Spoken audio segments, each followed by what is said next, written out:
Hi, my name is Wendy with Budget Pumpkin, and we're going to talk today about how to get started. So this is the first video I'm filming for my channel, so if you're here, you are here at the beginning. So welcome. Hopefully this is some good information, and you'd want to like and subscribe and comment.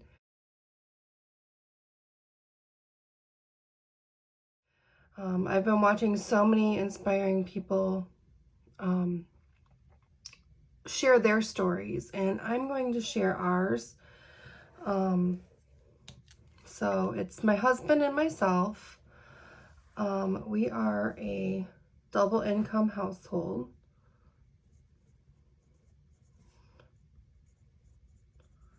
We are both paid bi-weekly.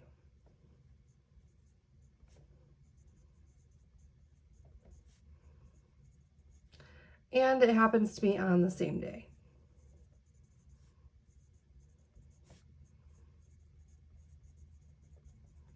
I was hoping that we would get paid on opposite weeks when I got my new job, but that was not the case. So what I'm going to do is I'm going to go through where to start when you start budgeting and you say, where am I?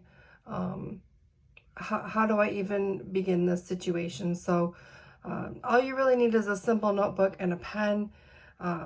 You don't have to draw up the boxes. This just helps my brain work, and hopefully it'll help me explain to all of you where to go. So box number 1 is always income.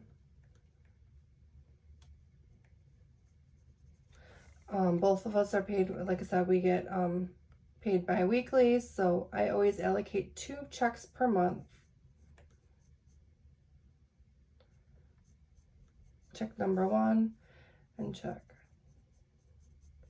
number 2. And I'm going to come back and fill in our totals up here. Box number 2 is our bills. Now, bills, I count anything that we need to keep our household running. Our mortgage, internet, gas and electric, and our cars, our car payments, car insurance, water. So what I like to do is when I'm setting this up is, kind of scratch out a list, and then I organize my list. So on the first of the month, we pay internet. And that is $90.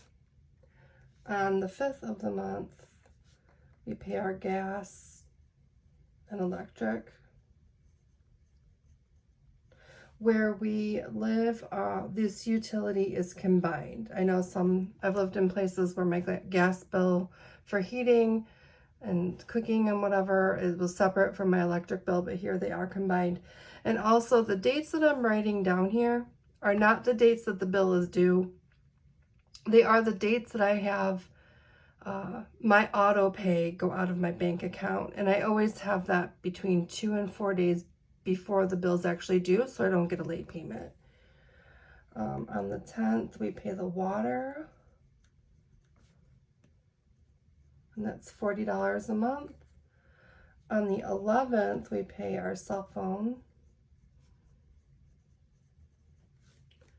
Well, cell phones, it's all of us. And I also have my mom on our plan. On the 15th, I set aside money for savings. And I do this because actually the bank that we're with, and I'm in the market for a new bank, but the bank that we're with charges a fee if you don't move money into that savings account every single month. On the 15th, I also set aside money for car insurance.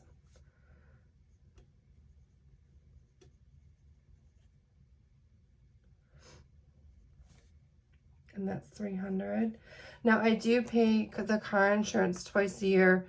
$300 is a monthly amount that I save for that. It is over saving for my car insurance, but I do And I also did just kind of go shopping around, and I'm going to be getting a new insurance, where my homeowner's insurance is going to go up about $61 a year, but we are going to save about, I think, around $600 a year, or maybe $1,200 a year on our car insurance.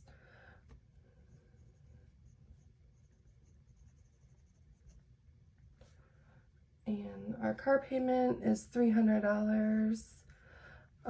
I don't treat this car payment like debt that I want to pay off. I actually, I got 0% interest financing on this car. That's my car payment. I'm in no way, shape, or form in any hurry to pay that off earlier unless all my other debt is paid off. And our mortgage is $1,100. So the total for all of our bills for the month is $2,455. These are our real numbers. If I'm looking at you as an accountability partner, and I'm making up a fake budget, that doesn't do any of us any good. So if you're still with me, thank you, but these are going to be the real numbers. And this is box number 3 is going to be for debt or credit cards.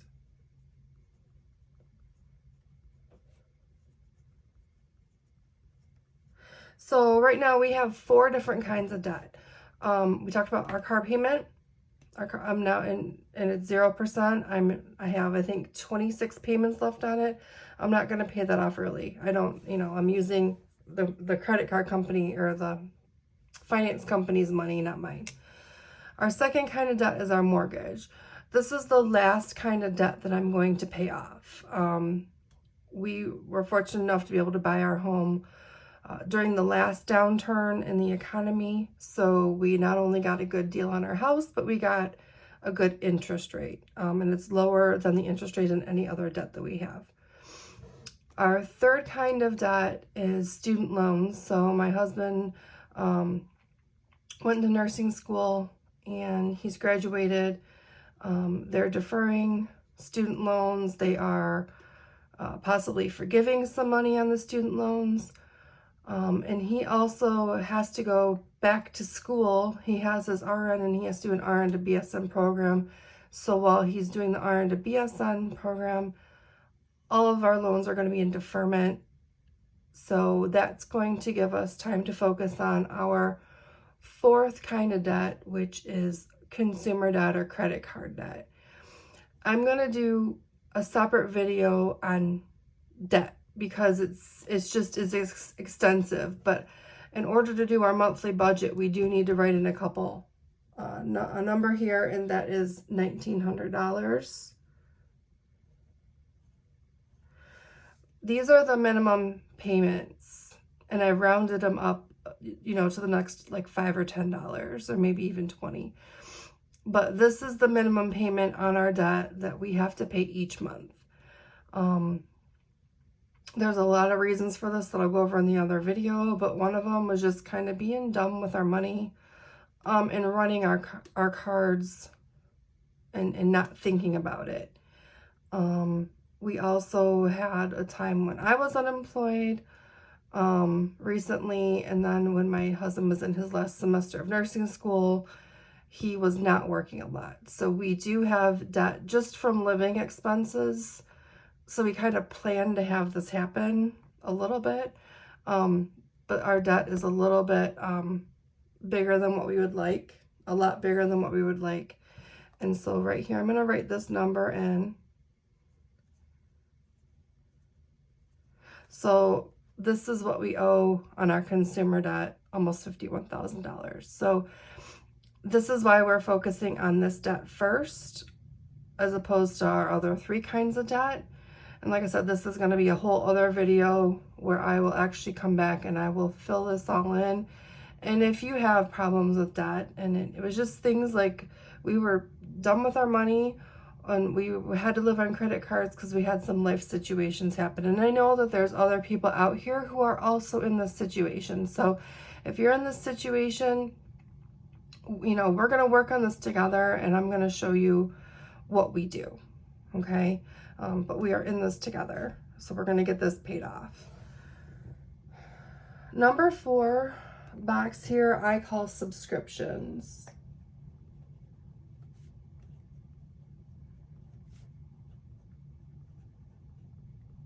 Okay. This is things like Costco membership. I'm just going to list a few. We have Disney Plus, Amazon Prime,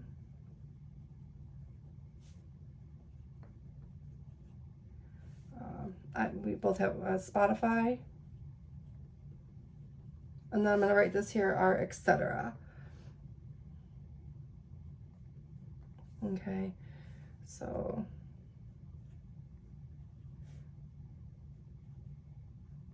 those are kind of estimates rounded up to, you know, close to $1. The etc. amount is $525. Okay, which brings this total to $570. Okay, now this etc. amount of $525 a month, we don't have that many subscriptions. This includes here, it includes $380 for things we forgot about. So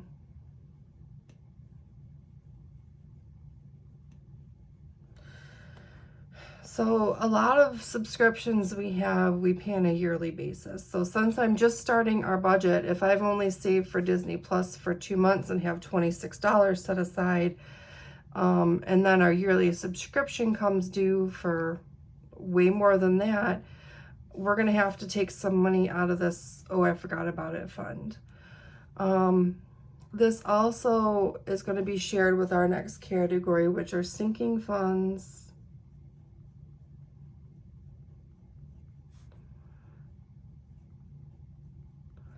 And these are sinking funds that reside in the bank. That is where their home is. So right now, the only thing that I'm saving for in our sinking funds is our driver's licenses and plates when they renew with the state.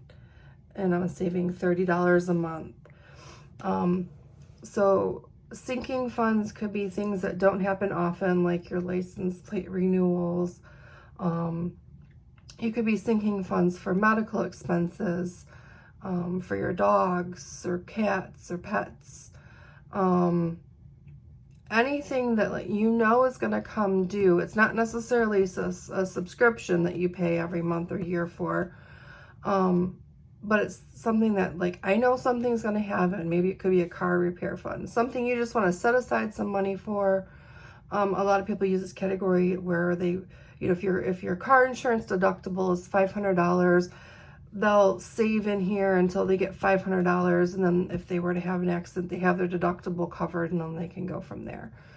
So right now, $30 is in this fund, and I kind of budget these together. So I budget a total of $600 between these two funds. And then our number 6 box is our sinking funds that I'm going to get cash out for.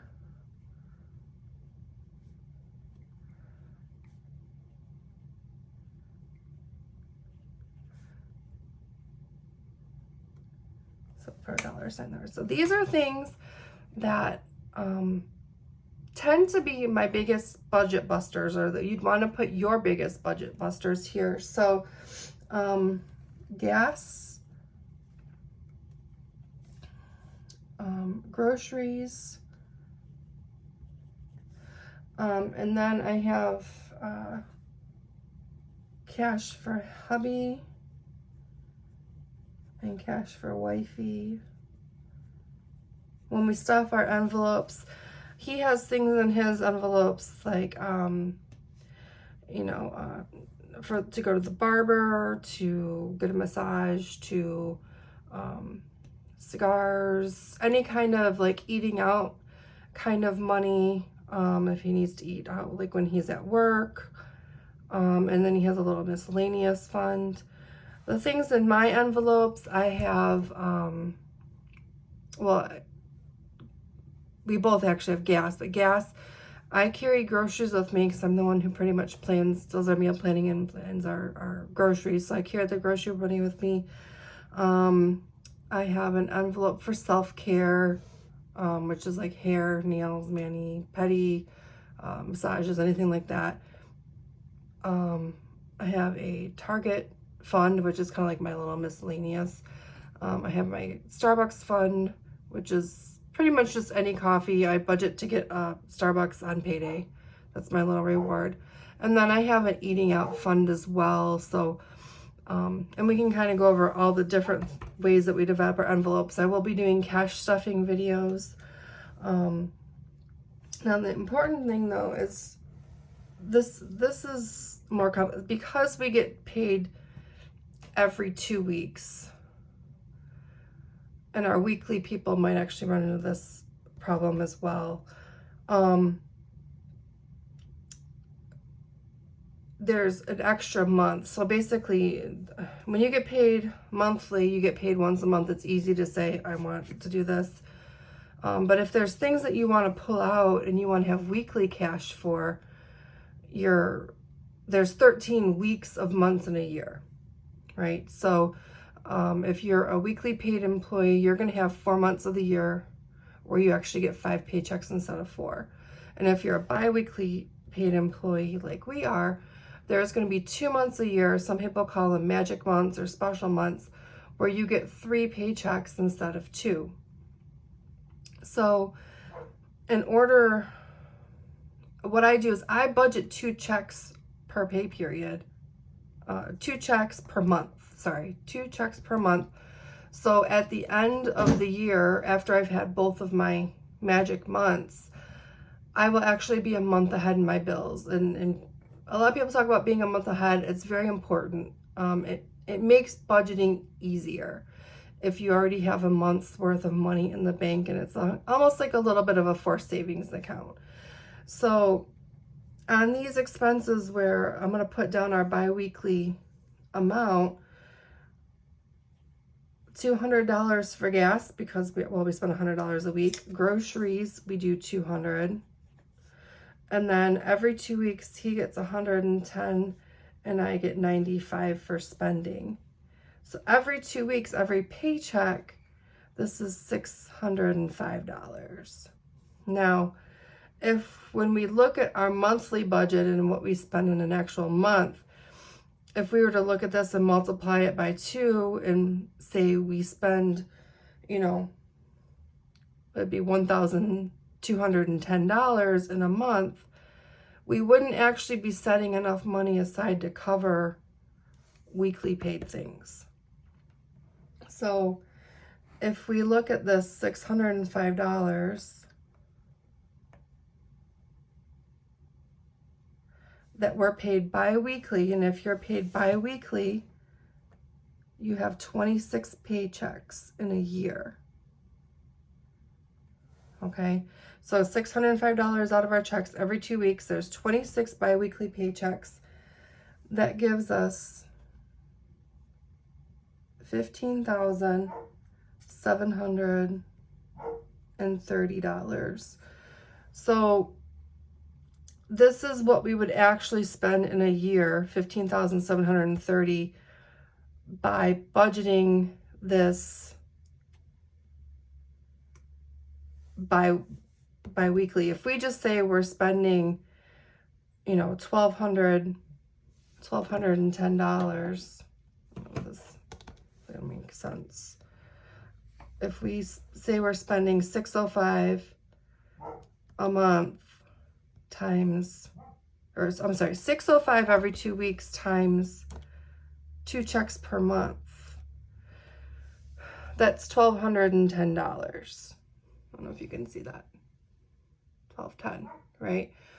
So if we only budget $1,210 a month, we're not budgeting enough. So 605 biweekly paychecks times 26 pays is $15,730. if we take that number and we actually divide that by 12 months, the real number we're actually spending is, I don't know if you can see that. The real amount we're spending per month is $1,311. So I'll write it out here so that you can't see the calculator, but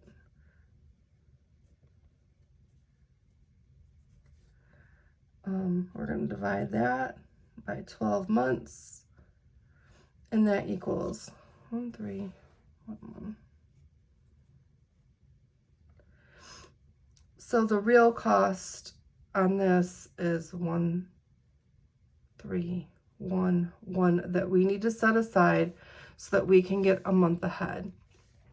Like I said, once you're a month ahead, it makes budgeting so much easier, because once we get into doing a per check pay and writing out all your bills, what I did was I took all of our bills. Sorry, my chair likes to squeak, but I took all of our bills and actually typed them. Well, I typed mine into Outlook, or you can get a calendar, whatever. I put in our paydays. This is December, so there's 3 paydays. And then you look at what bills. So when I get paid on December 2nd, I'm looking at what bills I have to cover, okay, until the next paycheck. And sometimes the bills that you have to cover per paycheck are more than you're actually going to get in the paycheck. So you want to make sure that when you look at this, if you're not a month ahead, you want to get a month ahead. Okay, so here's kind of our, like, a grand total.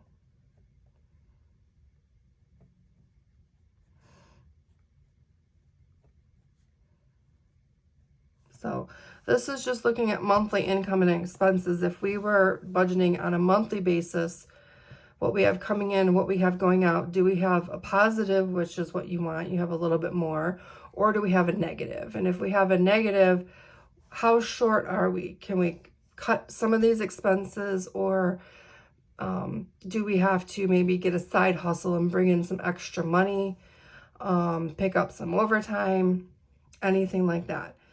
We are pretty lucky.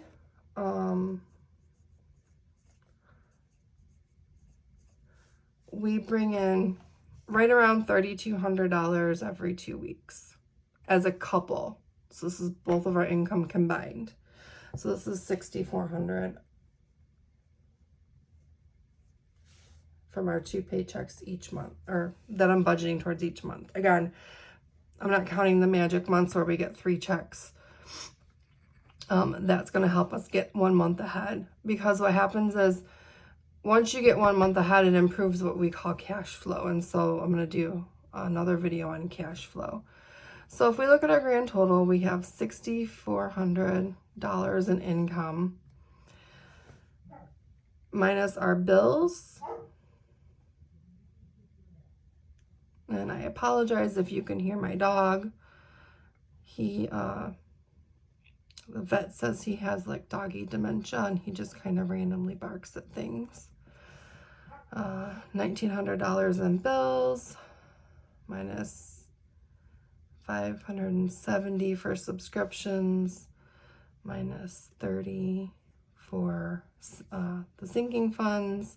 And these numbers over the year, they're going to end up changing as I figure out what exactly we are subscribed to, when it's paid, and then we're also going through where we're trying to figure out what our medical expenses are. I didn't want to not budget if I didn't have all of these numbers figured out, so I kind of took an educated guess about what we were spending,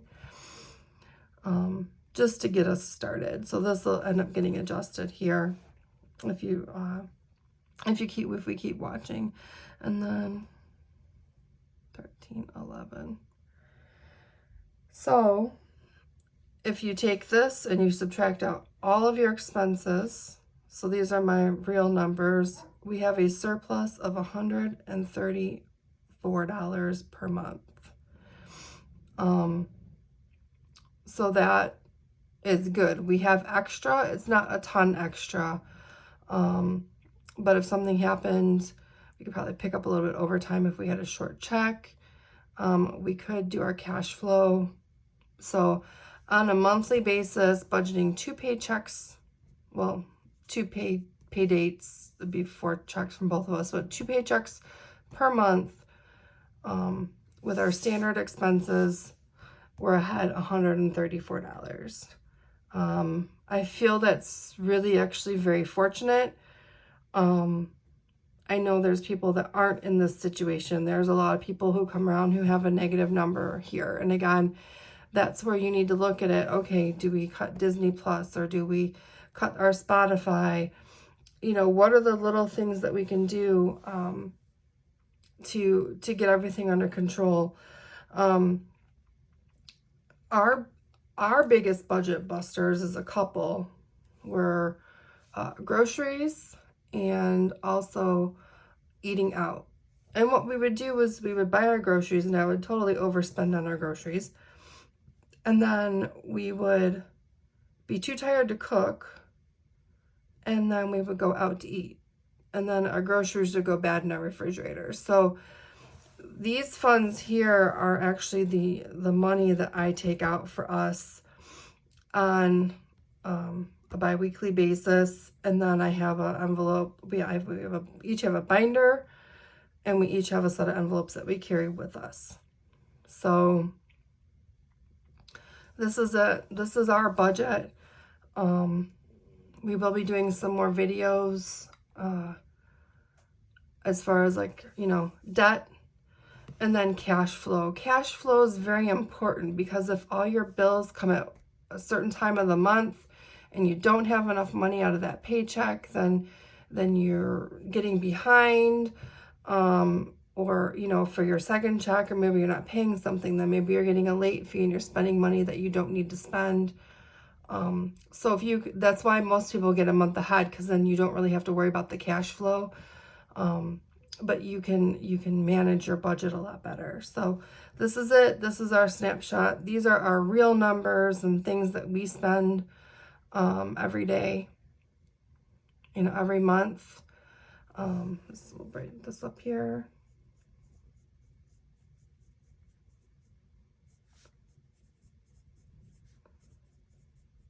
So we have our monthly budget, and we will be talking about budgeting by paycheck.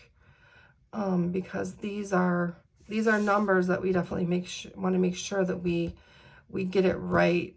Because $134, while it's a surplus, it's not a ton of surplus. And if something unexpected happens, we need to decide what we're going to do with this money, or any kind of overtime money that we may get. So thank you so much. I really appreciate you being here. If you have hung in till the end, I hope I definitely provided value in this content to you. And stick around, because we are going to be doing some more videos, again, debt, cash flow, cash stuff, envelope stuffing. Definitely want to get some savings challenges going, because obviously we have a lot of debt to pay off. And we're just going to make this happen. So thank you, and have a wonderful rest of your day.